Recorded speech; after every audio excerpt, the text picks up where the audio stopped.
शास्त्रीय संगीत के महानायक और पद्म विभूषण पंडित छन्नूलाल मिश्र का 89 साल की उम्र में निधन हो गया। उन्होंने गुरुवार को तड़के मिर्जापुर में बेटी के घर अंतिम सांस ली। उनका अंतिम संस्कार काशी के मनकंडका घाट पे हुआ। छन्नूलाल मिश्र की ठुमरी, दादर, कजरी, चेती और भजन गायकी में गंगा की धार बहती थी। उनका मशहूर गीत खेले मसाने में होली आज भी लोगों की जुबान पर है।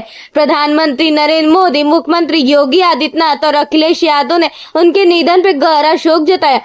प्रधानमंत्री ने लिखा कि उन्हें सदैव पंडित जी का आशीर्वाद मिलता रहा और वे 2014 में उनके प्रस्तावक भी रहे। संगीत नाटक अकादमी पुरस्कार, पद्म विभूषण और पद्म विभूषण से सम्मानित पंडित जी ने बनारस को अपनी कर्म भूमि बनाया और भारतीय संगीत को विश्व पटल पर पहुंचाया। काशी और देश ने अपनी अमूल्य सांस्कृतिक धरोहर खो दी है। पंडित छन्नूलाल मिश्रा जी बनारस के दीप्यमान नक्षत्र कला जगत का एक और अस्त हो गया।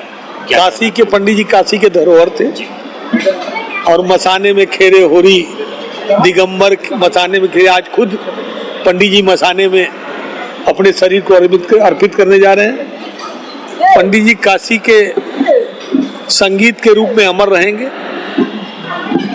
पंडित जी, मेरा सौभाग्य था कि पंडित जी, जब मैं 88 में यहाँ से पार्षद लड़ा तो पंडित जी हमारे प्रस्तावक के रूप में थे और 2014 में जब काशी के सांसद, देश के प्रधानमंत्री ने नामांकन किया तो उनकी इच्छा थी कि पंडित छन्नूलाल मिश्र हमारे प्रस्तावक बने, क्योंकि छन्नूलाल जी के प्रति उनके मन में एक भाव था और छन्नूलाल जी को भी एक अपार प्रेम था नरेंद्र भाई मोदी से।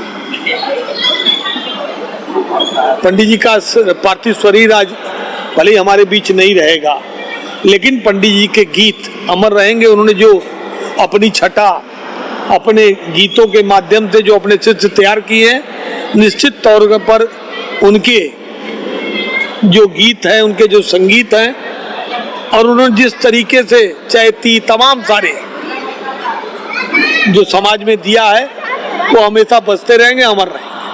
हमारा नाम राकेश तिवारी और मैं पंडित छन्नूलाल जी का शिष्य हूँ। लगभग 30 साल से उनके सानिध्य में रह करके हमने क्या कहेंगे, कितने बड़े संगीत के पुरोधा रहे हैं छन्नूलाल जी? संगीत के पुरोधा, अब ये तो इनके लिए कहना और सूरज को दीपक दिखाने जैसा है। इनको हर विधा, गायकी की जितनी विधाएं हैं सबके ये पारंगत थे और ख़ास करके इनका रामायण पर तो बहुत ज़्यादा पकड़ा था। और हम चूँकि हम रविंद्र जैन जी के भी शिष्य हैं, तो मुझे सारे गामा सिखाने से लेकर के और आज के इस स्थिति में मुझे सुबह 5 बजे सूचना मिली कि गुरु जी नहीं। मुझे वो लगा कि यार ये क्या हो गया।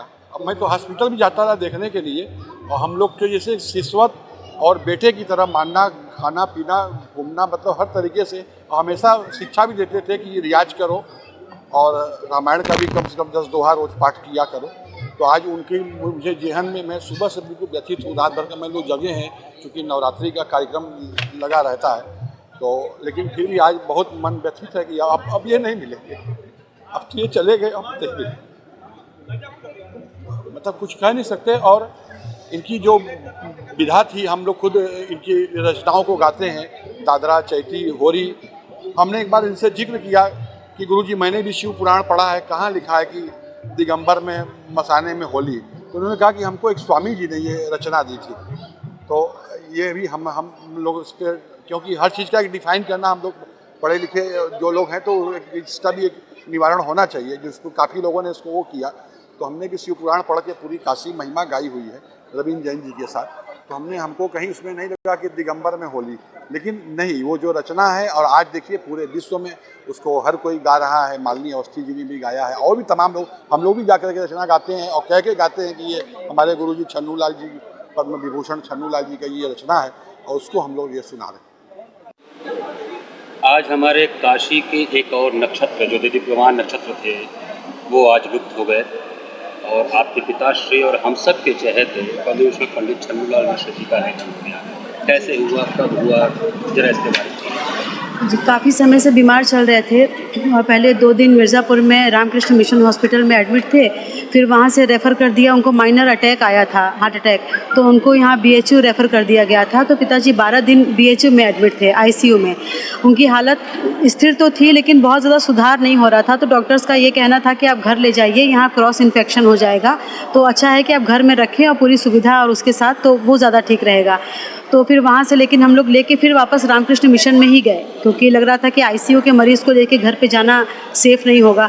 तो वहाँ पर उन्होंने फिर 2 दिन रखा रामकृष्ण मिशन में, और उन्होंने कहा कि नहीं, घर पे ही ले जाना ठीक है, क्योंकि बहुत ज़्यादा उम्मीद है नहीं। तो यहाँ हॉस्पिटल में रख के, और सबकी उनकी भी यही इच्छा थी कि उनका जब प्राण निकले तो वो अपने घर पे ही रहें, हॉस्पिटल से नहीं जाना चाहते थे, क्योंकि मम्मी दीदी को उन्होंने देखा था हॉस्पिटल जाते हुए, तो बहुत डरते थे इस बात के लिए कि हम जब भी हो मेरा घर पे ही होना चाहिए बेटा। तो उनकी इच्छा थी, माँ विंध्यवासिनी कृपा से पूरी हुई कि उनकी नगरी में, माँ के क्षेत्र में एकादशी और दशमी के दिन ऐसा हुआ, ब्रह्म मुहूर्त में हुआ, और सुबह 4:15 बजे उनके। तो आज कितनी बजे तक कौन करेगा इनका अंत्येष्टि और कितने बजे तक? राम कुमार भैया हैं, दिल्ली से वो लोग निकल चुके हैं, इलाहाबाद से भी क्रॉस कर चुके हैं, तो 2 घंटे के अंदर वो आ जाएंगे, पूरा सब परिवार आ रहे हैं। तो हो सकता है राम कुमार भैया या फिर राहुल जो उनका पोता है, वो उनमें से कोई करेगा। प्रशासन की तरफ से क्या सुविधाएं मिल रही हैं और प्रशासन ने क्या कहा है, किस तरह से पंडित जी का अंतिम यात्रा जाएगा? जी, उन्होंने बोला कि पूरे राजकीय सम्मान के साथ जाएगा, और ऐसे ही आया भी है। मिर्ज़ापुर से भी यहाँ उन लोगों ने पूरी अपनी व्यवस्था दे के, और नगर निगम से उन्होंने अपनी गाड़ी भेजी थी, एसी वाली, ये वाली गाड़ी करके, और पूरी व्यवस्था दी है। वहाँ का पूरा डीएम, एडीएम साहब और एसडीएम साहब, कमिश्नर साहब, सब लोग आए थे वहाँ पे, पूरे टाइम थे वो लोग, और उन्होंने ही विदा किया पिताजी को यहाँ के लिए। और अब यहाँ का प्रशासन लगा हुआ है। अभी डीएम साहब आए थे तो उन्होंने कहा कि आगे का जो भी है सब व्यवस्था हम लोग करेंगे। पहले से ही वहाँ मणिकर्णिका घाट पे उन्होंने सारी व्यवस्था कर दी है, तो बोले कि सब हमारी तरफ से रहेगा, आप निश्चिंत रहें। गार्ड ऑफ ऑनर भी देने की बात है। पहले यहीं आ गए थे, लेकिन मेयर साहब ने बोला, जो पूर्व मेयर साहब हैं मोहले जी, उन्होंने कहा कि वहीं पे घाट पर ही उनको ये दीजिए तो ज़्यादा अच्छा रहेगा, तो वो लोग चले गए, वरना अभी बहुत लोगों की भीड़ थी। तो राम कुमार जी के आने के पश्चात 6-7 बजे के आसपास हाँ, 5 बजे तक आ जाएंगे, 5 साढ़े 5 तक, 6 बज जाएगा यहाँ से निकलते जी। मणिकर्णिका घाट पे होगा।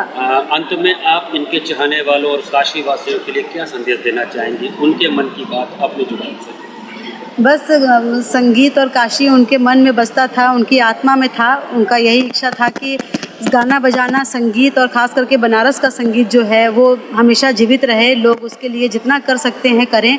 जो भी गा के छोड़ा गया है कलाकारों के द्वारा, काशी के कलाकारों के द्वारा, उसको अधिक से अधिक सुने और गुने। पिताजी यही कहते थे, कोई भी स्टूडेंट आता था तो कहते थे कि बड़े कलाकारों को सुनो, खूब सुनो, जो नहीं है कोई बात नहीं, उनके गानों को सुनो और कुछ भी उतारने की कोशिश करो।